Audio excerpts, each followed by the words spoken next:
welcome to this guide about directional scanning. Now this is my new guide. I did another one of these a few years ago, and since then they've changed the directional scanner, they've added a hotkey for the scan button, and they've added tracking so that you could scan in a different way than I'd always scanned. So what I'm going to do is I'm going to show you the new way to use the directional scanner as well as the old way, because I personally find the old way to be a little bit faster. But that's because I've practiced it so much, and so you can try both and see which one you like the most. First of all, you need to be out in space, hit escape. You don't have to be out in space, but hit escape, and then go to combat, and right here, see directional scan. I've mapped mine to the space bar. It's just convenient. So you would just highlight it, edit, space, all good. You can have yours as whatever you want, maybe Control S, Alt S, something like that. I don't know. Something easy, because you're going to be hitting it a lot. It's one of your most used things. I spam it nonstop. Nonstop when I'm flying through space to make sure I'm not being probed, to make sure, what's around me, what's coming at me. It's really, the directional scanner is really your second set of eyes. It's what allows you to see beyond the grid that you're on, to see everything else that's around you. So it's very important. This is being able to use the directional scanner, I think, is one of the most important skills in EVE Online to get good at. So now we're going to talk about the new way to use the directional scanner. So we use space, we can just scan. You see every time I hit space, the scan goes off there. It updates. All good. All good. So, well, before we go on to the next step, let's talk about the settings here. This is your range. The slider right here, you see it updates. 10, 5, 1, etc. Now that's an AU. What that does is that is the total range of your scan. So the max is 14 AU, which we can see covers the Naga-Manon gate, this small here, but not Aranako gate. So I can't see Aranako gate, but I can hit space and see everything else pretty much in this system that's within that 14 AU. Now the angle is the really important part that a lot of people have trouble with at first. The way I like to describe it is, if you look at your ship, you can select it like that to give yourself a little sight, and you point it at something. Then right now at 360, I'm scanning everything in every direction around my ship. Front, back, below, up, down, right, left, every direction, right? If I go to 180, now if you would imagine a sphere, imagine that if you were to cut that sphere, like let's say an orange or a baseball, and you just cut it in half, and then the half facing forward, doesn't have to be forward for your ship, just forward for your camera is what's really important. It's the camera that matters, not the ship direction. So you don't have to change your ship direction to scan a different direction. It's whatever direction your camera is looking at. So right there, so everything on that half of my sphere, of my ball, is now in scan range. So let's hit space. And you can see there's less targets than at 360 because not everything is in that direction. Now if we take it down to 90 degrees, then basically what I want you to imagine is a cone, kind of like a funnel, starting at its smallest point at my ship, at this little circle, the center of my ship, wherever my viewpoint may take me, and going out from there, expanding as it goes into a cone, right? So, imagine a funnel or one of those cones they put on the road to direct traffic, but a cone going out. And then as we go tighter, 60 degrees, 30 degrees, imagine the wide portion of that cone getting smaller and smaller until you get down to 5 degrees. Now at 5 degrees, it's pretty much a straight line. There's still a bit of a cone there, but it's a very small cone. So for example, my 5-degree cone right now is just covering the station, that set of planets and belts and gates, and probably also includes these over here. But it probably doesn't include this iHub right here. It might, but that would be right on the edge probably of the cone. So that's how the angle works. But let's look at a few more things, right? So there's also this thing called tracking, where if you hit C is in Charlie on your keyboard, all of a sudden now you're tracking. So let's say I wanted to see if there's anything in the small site. I could click the site. Well, hold on. I've got to set my angle up correctly.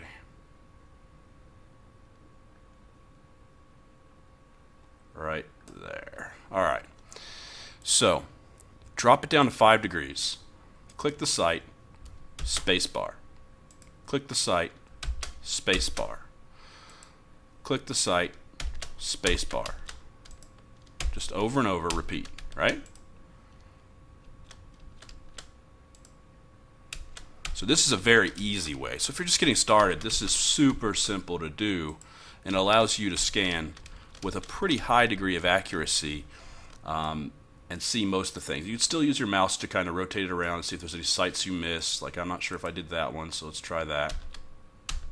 Nothing there. So there's nothing in these sites, right? Which this video would have been a little better if we had something in the sites, right? Let's try this gate here. Naga, man. Alright, so the symbol, it looks like, is probably either on that gate or at the station, right? So that's the new way. That's the new way to do it. You can do 5 or 15. 15 gives you a little bit of a margin for error. But that's a pretty quick way to scan a system. And this works, we're in low sec right now. But imagine we were in null sec, right? So if we were in null sec, then these things right here, which are basically anomalies on your scanner, those things would be anomalies out in space, like combat anomalies, like maybe a haven site or mining sites. You know, for ore, there could be a small, medium, large, or an ice site, ice anomaly. So those things you can scan the same exact way. Just click it, spacebar, when you're on 15 degrees. If you're on 360, then obviously you're going to see, you're going to notice that you get everything and you can't really filter it down, right? And you have some filters here, but that, you know, we're not going to talk about that right now. That's probably for another video. We just want the basics of scanning right now, finding another ship, right? So what we're going to do now is I'm going to turn off tracking by pushing C. So that's gone. When I click something, nothing happens. And we're going to do this the old way. So say I just jumped into this system and I wanted to find that Sphay pool, all right? So what I would do is I would start at 180. Okay? He's not in that direction. He's not in that direction. He is in that direction. So then I would lower my scan range and I'd say, okay, well, he is in that direction, and I'd keep lowering it until he disappeared, and then I would start moving it around looking for him, looking on the edges of that cone that I was sending out. And eventually you start to look for the popular things, the things where they should be, like a station, a site, a gate. Where's Tama? Way back there. All right, so I used tracking there for a second so I could find Tama quickly.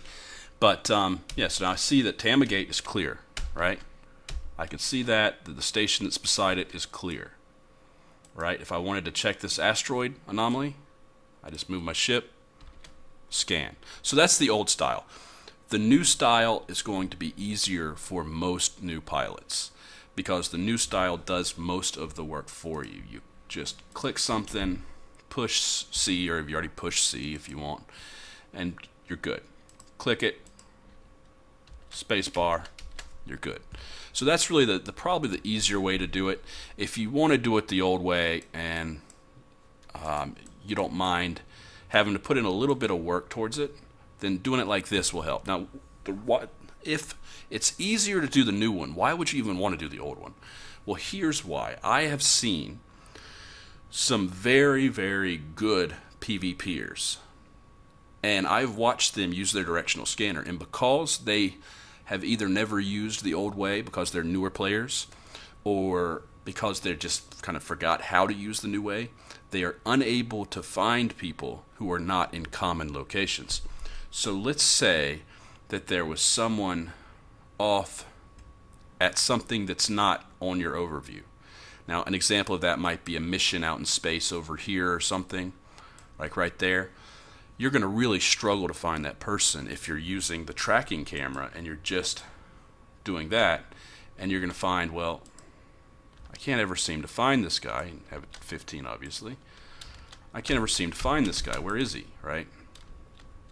Now, hold on. Alright, so that's at 15, though. Let's try 5. Now, they're not there. They're over here. Right? So for finding people at things that are common like that, the new way works very well. But if there was someone at, say, I'm not near a planet, so this doesn't work very well, but at, say, a moon, and I've seen this more times than I can count. Let's do this. If there was someone at a moon, you would not be able to find them unless you had moons up on your, not overview, but on your screen. I don't know the word. If you didn't have moons on your screen, you get them up there by pressing Alt-Shift-X, adds them into space. You wouldn't be able to see it. And I have found and gotten kills from finding people who were just sitting at a moon. Like they'd be sitting at a moon AFK, or sitting at a moon thinking it was safe and no one would ever figure to go there, or someone would see them there and think it was a pause.